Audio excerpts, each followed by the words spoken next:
Han, may nagreklamo sa barangay. Galit na galit. Ano bang ginawa mo? Ha? Sila na nga yung nakisuyo sa akin eh. Sila pa yung galit? Bakit? Ano ba nangyari? Nakisuyo sila. Nahawakan yung bird. Oo nga naman, tama naman. Pero bakit sila nagagalit sa'yo? Pero ang ikinagagalit daw talaga nila ay yung nabitawan yung ibon. Galing pa naman daw sa ibang bansa. Ang mahal pa naman nun. Pero bakit mo binitawan? Hindi ko binitawan ng ibon. Sila yung nagbitaw. Eh di ba nga pinahawakan sa yung ibon? Paano sila yung nakabitaw ng ibon ay ikaw yung may hawak ng ibon? Bird lang ang hinawakan ko. Nung hinawakan ko yung bird, nabitawan nila yung ibon. Tika. Ang gulo mo eh.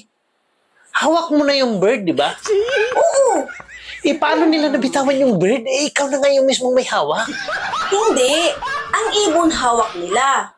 Ang bird pinahawakan sa akin. Nung hinawakan ko ang bird, nagulat yung lalaki. Kaya nabitawan yung ibon. Ang gulo mo eh. Bird at ibon, isa lang yan. O sige, yung ibon, hawak ng lalaki. Oo.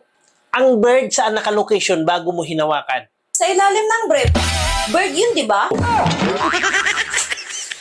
Ang likot talaga ng kamay mo. Ang alam ko, matagal ng tigok yung bird. Pinahawakan nila sa akin para lang pagbintangan ako. Malinis ang konsensya ko. Malinis yung konsensya. Paano mo nasabi na matagal ang tigok yung bird?